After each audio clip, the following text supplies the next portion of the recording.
Hey guys, Snorkel here. Nakuha niyo na ba yung GTA 5 nyong libre?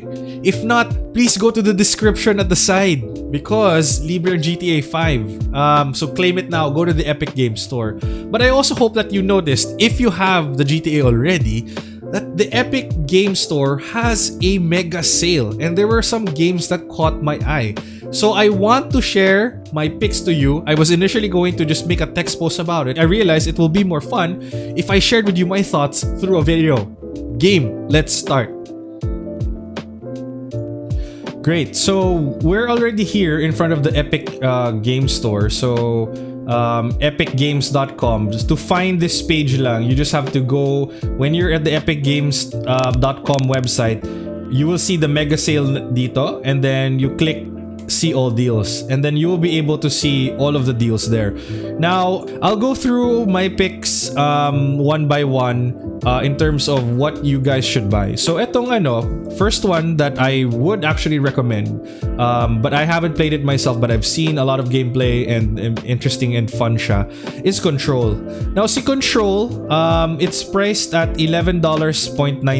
$11.99 means it's around $12, so that's 600 pesos, or thereabouts 600 pesos. And Control is a game that was made by Remedy Entertainment. And if you're not familiar with Remedy Entertainment, they're the guys who made Max Payne.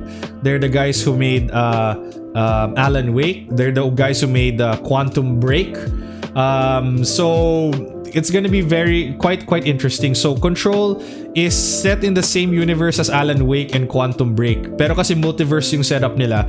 And this one is a bit more psychedelic action type of thing that you may enjoy. So Control. So I think, yeah, this one for like 600 pesos is a very cool action game. It might even be interesting to stream because there are very few action games na very unique looking. So it's very attention grabbing. A lot of yung action games kasi looks like Diablo, Ragnarok, etc. But this one is more photorealistic, ika nga. So that's my first pick. Now let's go back. My second pick naman, mga dudes, is Borderlands 3. Oh my gosh, Borderlands 3. I'm not joking, guys. Borderlands is actually one of my top favorite franchises. I only got into it actually I think last year, 2019, where I nung nag-sale kasi yung Borderlands handsome collection. So you were able to get the Borderlands 2 and the pre-sequel. Plus meron pa siyang free HD texture packs. Now Borderlands 3 basically perfects yung shooter element na to. So sobrang nag-enjoy talaga ako. It's really fun. So this one is actually around, yung base game niya takes 40 hours to play. And this is when hindi ka masyado nag-rush into it. It's 40 hours. And in fact, within a week, kasi sobra niyang saya, I was able to put in like 100 plus hours. I'll probably put it somewhere maybe down below to show you how many hours I've played like in just a week. Kasi sobrang niyang addict. Now, ang tip ko lang, guys, if you're gonna invest or buy Borderlands 3, I'd suggest that you get the Super Deluxe Edition. Kasi this one, the Super Deluxe Edition, actually includes the Season Pass. Now, yung Season Pass, sometimes hindi ko rin siya binibili for other games, but specifically for Borderlands, I really suggest that you get it because it comes with 4 DLCs. Now, yung DLCs, the developers have said that the Season Pass, each DLC will take 7 to 10 hours of gameplay. So if you multiply 7, let's say 10 na lang, 10 hours by 4, that's 40 hours. So basically, dinoble mo yung laro mo. Diba? So it's actually pretty sulit, and hindi ka talaga mabibitin dito, mga kanorkla. So that's my second recommendation, Borderlands 3. Red Dead Redemption 2. I actually would recommend it. Though medyo mahal pa siya, so hindi ko muna siya gagawing picks, but let me know in the comments below if you want me to give my thoughts on that. Outer Worlds naman is a very nice game. Very nice game siya. They came from the creators of Fallout New Vegas, so Obsidian Entertainment, and they started this new IP. So para siyang space Fallout. So if gusto niyo yung Fallout, it's space Fallout. That would be interesting, but I'm not gonna recommend Outer Worlds actually. This one is what I would recommend, Metro Exodus. So Metro Exodus naman is a very interesting shooter. Now it's a post-apocalyptic shooter where you are it follows the events of Metro Last Light. So yung Metro series, ba? Metro 2033, there's Metro Last Light, and then ito na yung niya. Now itong Metro Exodus is basically si Artyom at saka yung pamilya niya lumabas na ng mga tunnels. So they're now looking for a place to settle down, and they're on this journey on a train. So at $15, that's around 750 pesos. Sobrang ganda ng graphics niya and very maganda yung stealth elements and gameplay niya. I would actually recommend this.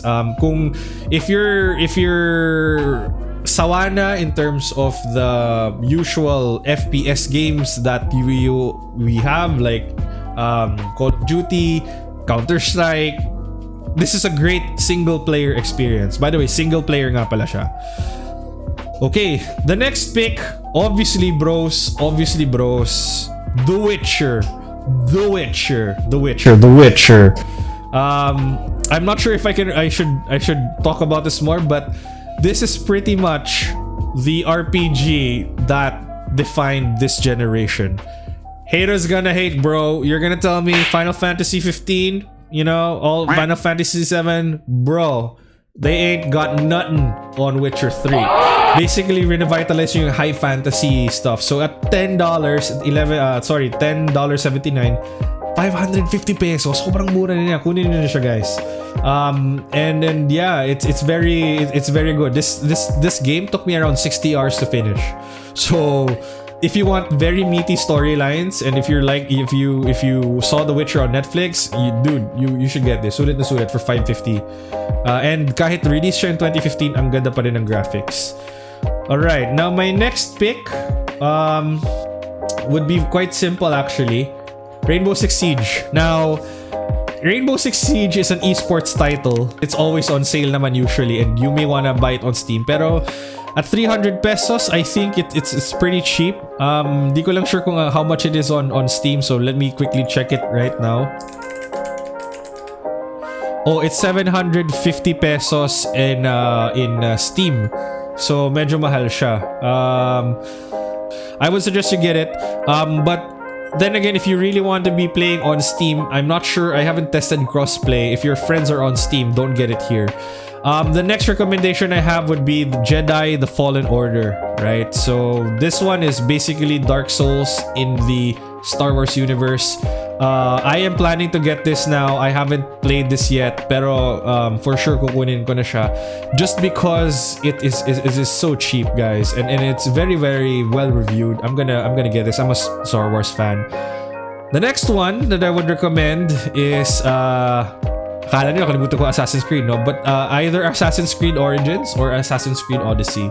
Now, Assassin's Creed Origins kasi is kind of a soft reboot of the franchise. I'm not sure if you played Assassin's Creed before, but it followed si Altair, diba? Pero it's basically yung Assassin Order has been alive for a couple of centuries already. Now, Origins kind of talks about one of the earlier assassins, diba? So this would be good. I have this game already. I bought this already like 2 years ago, but I haven't started playing it. So I'm gonna start playing it also. And Assassin's Creed Odyssey also is, I think, very very good. Yung comment ko lang dito sa Assassin's Creed Odyssey, it doesn't seem to have many changes compared to the previous game, which is Origins. It basically built on the engine. Kasi dati, Assassin's Creed games would get released on a yearly basis. I think Origins was I think they took 2 years to 3 years to develop Origins before releasing it. Pero Odyssey was released 1 year after Origins, so it was basically using the same game engine and with some additions, and obviously Greek na yung storyline niya. Let's see what are the other things that might be interesting here. You have other Assassin's Creeds. Oh, eto rin pala, Metro Exodus, Metro Last Light. I would recommend this. So Metro 2033 Redux, Metro Last Light Redux. These are kind of the remastered versions of the Metro games. I would recommend this just because pantanggal ng umay siya. The price is $249, so that's around 125 pesos. Sulit na siya. If you want to try a new universe and a new type of shooting mechanic, I would recommend Metro Exodus. Another interesting thing that I've seen is really Far Cry 5. Far Cry 5, if you're not aware, is an open world shooter where you're dropped into some sort of weird environment where there's a villain and you're trying to liberate or trying to free the land from the influence of that character. Now, itong Far Cry 5, it's set in like the Americana or like the Midwest, or yung parang basically yung rural barrios of America, diba? Na merong cult leader who's starting a cult and he's wreaking havoc on the community. So I would recommend that you get this. 600 pesos, what a steal. Now let's look at the other guys, other interesting things. Yeah, so a lot of these are actually more indie games. Soma, this one is really interesting.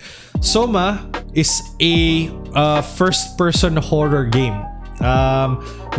This is one of the horror games that I really like. Now, without spoiling anything, basically, this is like, imagine nyo kung nasa Bioshock kayo, underwater, but it tackles themes called transhumanism, right? Parang transhumanism kasi talks about consciousness, if you can put consciousness into robots, immortality, that conversation. So, this one nag-enjoy talaga ako kasi napaisip ako dito at the end. Yung ending talaga parang mapapaisip ka. I don't want to spoil, pero talaga bang is this the right thing that I have done? And the environment is really nice kasi you can see slowly how the world around you has fallen prey into yung parang, you know, the sickness that they're encountering. So I don't want to spoil anything, so I'll leave it muna there. Let's see what else. Alan Wake. Kung gusto nyo talaga ng tipid hits, 25 pesos or 30 pesos lang at 0.59, bilhin nyo siya. Pero guys, medyo repetitive. This is I think the first game that I streamed, if I'm not mistaken, this is the first game I've streamed. It can get very repetitive. Medyo repetitive yung combat niya. So, it's okay. Pero if you want another game and you want to try something else, then yeah, just try buying it. So there, guys, those are my picks in terms of what games you should get in the Epic mega sale. If I missed anything or if you have any recommendations, please leave a comment down below. And if you've enjoyed watching this, I would appreciate if you could follow me at fb.gg/norcafader, and the links are in the description below. I'm also going to be putting the links of all the games that I'm recommending down in the description, so you already have a guide on where to get it. So thank you guys for watching. Peace out.